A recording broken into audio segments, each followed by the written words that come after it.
स्वागत है आप सभी का आपकी अपनी पाठशाला पर। मैं हूं अंकित अवस्थी। आप हैं मेरे साथ में एक ऐसे विषय पर चर्चा करने के लिए जो कि भारत में एक बार फिर से जैसे जैसे चुनावी सीजन नजदीक आ रहा है सुर्खियों में आ गया है। चर्चा है यूनिफॉर्म सिविल कोड की। लेकिन आज के सेशन में जितना बार आप यूनिफॉर्म सिविल कोड सुन चुके हैं उसके बारे में तो जानेंगे ही, इसके अलावा एक और बात आज के सेशन में जानेंगे और वो ये कि यूनिफॉर्म सिविल कोड का क्या बहुसंख्यक हिंदू समुदाय भी विरोध कर सकता है, क्योंकि जहां बात हो पर्सनल लॉज की वहीं पर जरूरत पड़ती है यूनिफॉर्म सिविल कोड की। आप सभी को मालूम होना चाहिए कि भारत में हम जितने भी नागरिक रहते हैं वो सामान्यतः दो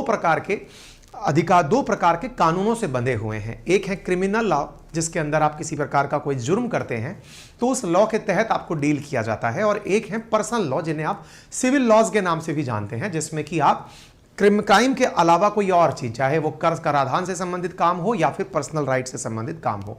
और जब बात हो पर्सनल लॉज की तो वो कैटेगरी सिविल लॉज में जाकर के डलती है। तभी हम यूनिफॉर्म सिविल कोड की बात करते हैं, यानी देश के रहने वाले सभी नागरिकों के लिए जो उनके पर्सनल कानून हैं वो अलग अलग ना हो, वो एक जैसे हों। हाल ही में प्रधानमंत्री नरेंद्र मोदी द्वारा मध्य प्रदेश में दिए गए अपने एक भाषण में जिस बात का जिक्र किया गया, कहा गया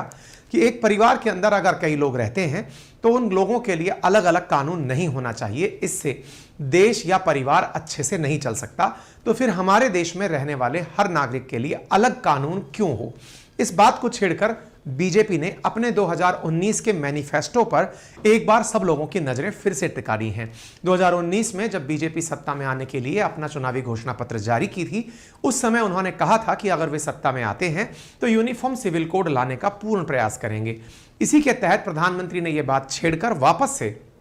लोगों के बीच जिक्र पैदा कर दिया है कि क्या वर्तमान की सत्तारूढ़ एनडीए या फिर बीजेपी बहुमत दल क्या आने वाले समय में यूसीसी को लेकर आएगा, यानी सभी धर्मों के लिए, चाहे हिंदू, मुस्लिम, सिख, ईसाई, इन सभी के लिए एक जैसा कानून, उनके पर्सनल जो अधिकार हैं उनको डील करने के लिए लाया जाएगा। आज के सेशन में हम इस कानून से जुड़ा हुआ इतिहास भी जानेंगे, भविष्य भी समझेंगे, चैलेंजेस क्या आ सकते हैं वो भी जानेंगे, और सबसे बड़ी बात यह है कि जहां अलग धर्मों की बात हो, अक्सर जिस चीज के बारे में जिक्र होता है मुस्लिमों के द्वारा तलाक तलाक तलाक बोलकर तलाक दिया जाना और एक से अधिक पत्नियों का रखा जाना और तलाक दोबारा कैंसिल करके अगर किसी पत्नी को पति के साथ वापस रहना हो तो बिद्दत की जो रस्म है, उन सब के जिक्र आज के हलाला और बिद्दत, ये दो शब्द ऐसे हैं जिनके बारे में आज के सेशन में जिक्र हो सकता है। तो आइए विस्तार पूर्वक चर्चा करते हैं और चर्चा के अंदर हेडिंग से शुरू करते हैं, क्योंकि आप जैसा यहां देख रहे हैं प्रधानमंत्री के द्वारा जैसा हाल ही में कहा गया है कि यूनिफॉर्म सिविल कोड को वो बैक करते हैं, यानी कि वो इसका समर्थन करते हैं, और इसी वजह से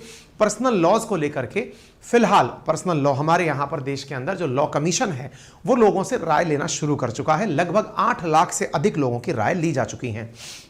UCC is Modi's nuclear button, split Indian politics between Hindu lovers, Muslim appeasers। इस प्रकार से न्यूज वाले अपनी अपनी हेडिंग लिख रहे हैं। इस प्रकार की चर्चा आने पर बड़ा प्रश्न बनता है कि क्या यूनिफॉर्म सिविल कोड आने वाला है, और मोदी गवर्नमेंट अगर UCC मानसून सेशन में लेकर आती है तो इसका प्रभाव उन्हें चुनावों में कितना देखने को मिलेगा? क्योंकि जहां तक बात हो UCC के समर्थन की, तो एक प्रकार से देखा जाता है कि वे सभी लोग इसका समर्थन करेंगे जो कि बहुलता में है या बहुसंख्यक